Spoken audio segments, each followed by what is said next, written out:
Scarmucci story is actually not a staff story. That's not what this is. It is about the President of the United States. It is about the judgment of the President of the United States. Against the very wise advice of his White House Chief of Staff, the President decided to hire Anthony Scarmucci to offer him a job in the White House. And the question tonight is, will the President insult the taxpayers of the United States by actually putting Anthony Scarmucci on the White House payroll, make the taxpayers pay his salary? Will the President allow Anthony Scarmucci to disgrace the White House? That is a question of presidential judgment. Right is a expletive deleted, paranoid schizophrenic. A profanity-laced tirade from the new White House communications director. This is where we have come to.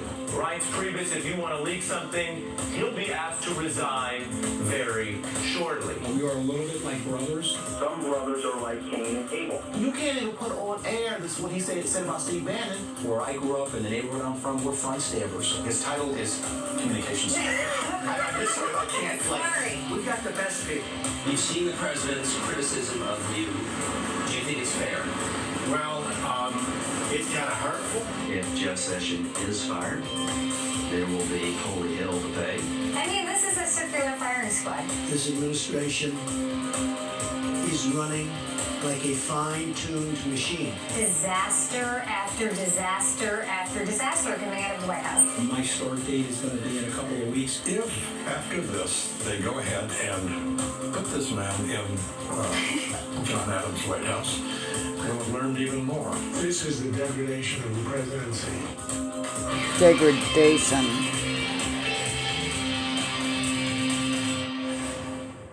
Anthony Scarmucci does not have a job in the White House. Now, I know that's news to a lot of people, and now he might never have a job in the White House. Everyone treats him now as if he works in the White House, but he doesn't. He's just a visitor. He has been promised the job of Director of Communications, and he is behaving as if he already has that job, although he is behaving unlike anyone who has ever actually had that job. He is so far a real-life version of My Cousin Vinny in the White House, which is why I've asked the star of My Cousin Vinny, Joe Pesci, to join us tonight to read Anthony Scarmucci's latest quotes published in The New Yorker, which are dirtier and crazier than anything Joe Pesci has ever said on film. Yes, including Goodfellas and Casino and Raging Bull. But as you may have noticed, Joe Pesci has basically retired from show business, so we doubt we're going to get lucky and have him call in to do the reading for us tonight. Anthony Scarmucci might be on the verge of finding himself retired from the White House before he actually gets his job in the White House. Anthony Scarmucci is waiting for the completion of the sale of his investment company to a Chinese company before he officially goes on the White House payroll. The sale of his company to a Chinese company must be approved by the Committee on Foreign Investment in the United States. The members of that committee are all Trump cabinet members. Secretary of the Treasury, Steve Mnuchin, Attorney General Jeff Sessions, Homeland Security Secretary John Kelly, Commerce Secretary Wilbur Ross, Defense Secretary James Tillis, Secretary of State Rex Tillerson, Energy Secretary Rick Perry, and U.S. Trade Representative Robert Lighthizer. The head of the Office of Science and Technology Policy is also a member of that committee, but that job is vacant in the Trump administration. Now, normally the work of that committee is done entirely by staff, all done at the staff level. Very little about these cases ever come to the attention of the cabinet members, but this one is different. This is now the highest profile person in the Trump White House, and so the case should be given extra scrutiny to make sure that Anthony Scarmucci is not being paid more than the company is worth so that the Chinese company can curry favor with the Trump administration in order to accomplish who knows what, but possibly, certainly including that company's ability to do more business in the United States and buy more assets in the United States that could raise national security issues. This is now the Committee on Foreign Investment's most important case, and it is taking longer than Anthony Scarmucci expected. And that is why last Friday, on the day that Anthony Scarmucci seized the microphone at the White House for the first time, Anthony Scarmucci said this. I have worked with the Office of Governmental Ethics to take care of all of my business conflicts.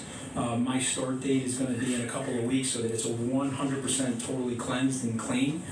And I don't see an issue with it. The Office of Governmental Ethics doesn't see an issue with it, nor does the White House Counsel. They don't see an issue with it as long as the company is sold before Anthony Scarmucci goes on the White House payroll. But since Scarmucci made that announcement, life in the Trump administration has changed dramatically for at least one member on the Committee on Foreign Investment, Attorney General Jeff Sessions. So Anthony Scarmucci has to ask himself tonight, is the Attorney General of the United States in a mood to be helpful to him? Or might the Attorney General want to take a longer look at Anthony Scarmucci's business before he approves the sale to a Chinese company? Secretary of State Rex Tillerson might not be eager to see someone like Anthony Scarmucci go to work in the White House and start saying things about foreign policy that make the Secretary of State's job more difficult than the president already makes it. Some estimates indicate that Anthony Scarmucci stands to take home about $85 million in the sale of his company to the Chinese. Today, the Chinese buyers of Anthony Scarmucci's company might be wondering just how much favor they can win in a Trump administration if Anthony Scarmucci is not in that administration.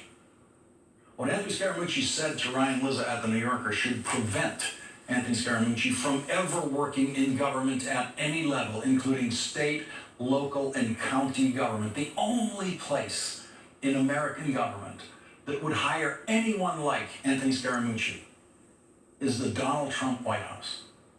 Last night, Ryan Lizza of the New Yorker tweeted this news. Scoop, Trump is dining tonight with Sean Hannity, Bill Shine, former Fox News executive, and Anthony Scarmucci per two knowledgeable sources. Anthony Scarmucci then called Ryan Lizza to find out who his source was. He actually thought that a reporter would simply reveal to him his confidential source. Scarmucci said, "You're an American citizen. This is a major catastrophe for the American country. So I'm asking you as an American patriot to give me a sense of who leaked it."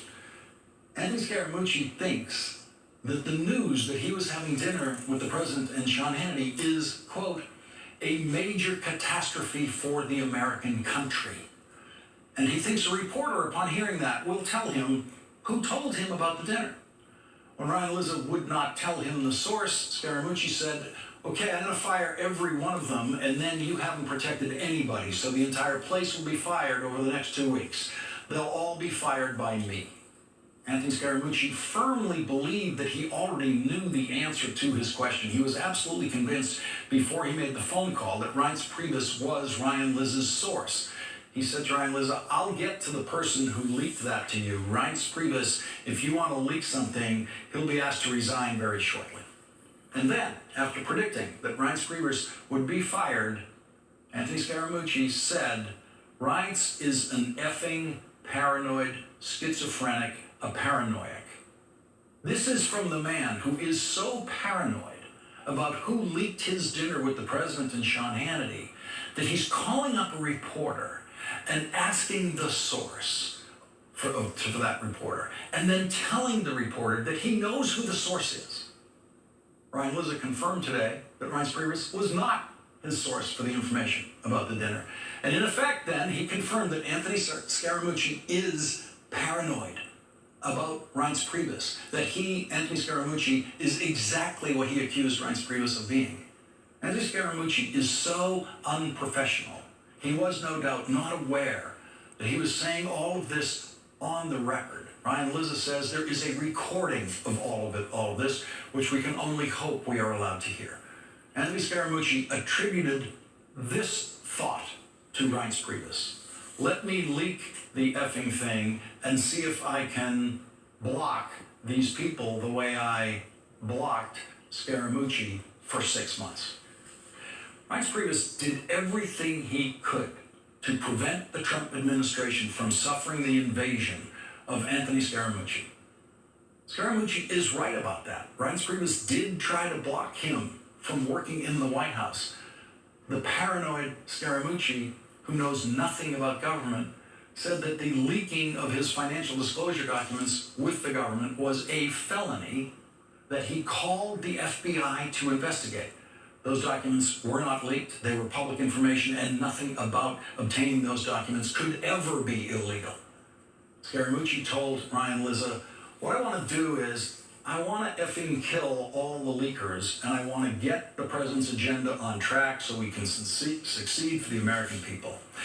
Like President Trump, he occasionally speaks of himself in the third person, and in this instance used his nickname, the Mooch. Okay, the Mooch showed up a week ago. This is going to get cleaned up very shortly, okay? Because I nailed these guys. I've got digital fingerprints on everything they've done through the FBI and the effing Department of Justice. They're going to get prosecuted probably for the felony. Because Anthony Scarmucci is a wild liar, there is no way of knowing whether he has any digital fingerprints of anything or whether he's communicated with the FBI about leaks in the White House. Of course, it is against the rules of the White House for Anthony Scarmucci to communicate with the FBI about any investigation. But he wouldn't know that. He expressed his superiority to Steve Bannon this way. I'm not Steve Bannon. I'm not trying to do things to my own. I'm not trying to build my own brand off the effing strength of the president. I'm here to serve the country. But he has to sell his company first. And that sale to the Chinese has to be approved by the Committee on Foreign Investment. And if the Committee on Foreign Investment blocks the sale, there is only one person who can overturn the ruling of the Committee on Foreign Investment, and that is the President of the United States, Donald Trump. If President Trump actually goes ahead and puts Anthony Scarmucci on the taxpayer-funded payroll of the White House, he will be showing us once again that he does not have the judgment to carry out the duties of the President of the United States. The Scarmucci story is tonight the story of presidential judgment. Donald Trump has seen what Anthony Scarmucci has said, and so far we have every indication that the President has accepted all of it, accepted what Anthony Scarmucci has said, has no problem with it. Any other president would have banned Anthony Scarmucci from the White House today. Any mayor would have banned Anthony Scarmucci from City Hall, from Town Hall.